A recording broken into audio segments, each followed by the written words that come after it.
Video না, ভিডিওটি শুধুমাত্র মজার উদ্দেশ্যে বানানো হয়েছে। অযথা কেউ গায়ে মাখবেন না। দেখুন, হাসুন, আনন্দে থাকুন। ধন্যবাদ। হ্যালো, হ্যাঁ বল। কি রে, ওয়েস্ট বেঙ্গল এখন কোন ভিডিও ভাইরাল যাচ্ছে? ভাইরাল ভিডিও কি তোমরাও দেখবে নাকি? চলো তবে। এই কি গো সকাল সকাল রান্না করে কি করছো তুমি? আরে বাবা, আমি তো তোমার জন্যই রান্না করছি। বাবা, আমার জন্য আবার কি রান্না করছো? কই দেখি দেখি। গাইস, এই দেখো তোমার দাদা ভাইয়ের পছন্দের খাবার রান্না করেছি আজকে আমি নিজের হাতে। তোমরা এবার কমেন্টস করে জানাও কিরকম হয়েছে।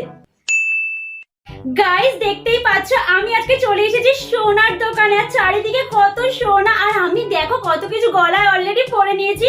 আমি আজকে এসেছি আমার বান্ধবীর জন্য গয়না কিনতে, কারণ ওর সামনে বিয়ে। যদিও আজকে আমি কিছু কিনবো না, এটা আমার কিছুদিনের জন্য কন্টেন্ট।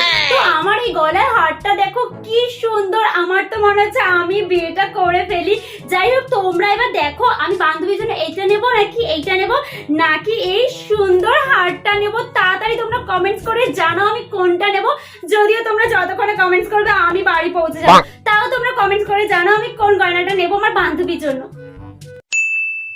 এই কি গো তুমি নতুন বউর মতো চওড়া করে সিঁদুর পড়ছো কেন? আরে আমি তো নতুন বউ, তাই এইভাবে সিঁদুর পরছি।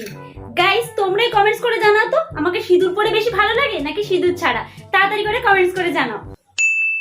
তোমরা কি আমাদের আর বাঁচতে দেবে না? তোমরা কি চাও বলো তো?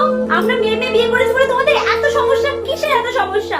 আমরা এই ডিসিশনটা নিতে চাইনি, আমাদের বাড়ির লোক মানছিল না, বাধ্য হয়ে আমরা বিয়েটা করেছি, কারণ আমাদের দেখা করতে দিচ্ছিল না, আর আমরা দুজনকে ছাড়া থাকতে পারবো না। আর ছি, তোমরা এত নোংরা কমেন্টস করছো কি করে? কেন একটা মেয়ে কি ভালোবাসা যায় না? আমি ওর সাথে ভালো আছি, আর তোমাদের কিসের সমস্যা? আমার বর লুঙ্গি পরে তো আমার বর লুঙ্গি পরে, আমার কোনো সমস্যা নেই। আর আমার বর গরিব, আমি ইনকাম করে খাওয়াবো। প্লিজ তোমরা এই খারাপ কমেন্টস করাটা বন্ধ করো এবার, প্লিজ। গাইস, তোমরা তো জানোই যে আমরা হানিমুনে যাচ্ছি, আর আমি কিন্তু অলরেডি প্যাকিং করা শুরু করে দিয়েছি। কি গো তুমি এটা কি ড্রেস নিয়েছো? কেন, শর্ট ড্রেস? না তোমার বিয়ে হয়ে গেছে, তুমি এখন আর এইসব ড্রেস পরতে পারবে না, তুমি শুধু শাড়িই পরবে। দেখেছো গাইস, তোমাদের দাদা ভাই আমাকে একদম শর্ট ড্রেস পরতেই দেয় না। আচ্ছা, বিয়ের পরে কি শর্ট ড্রেস পরা যায় না? তোমরাই কমেন্টস করে বলো তো।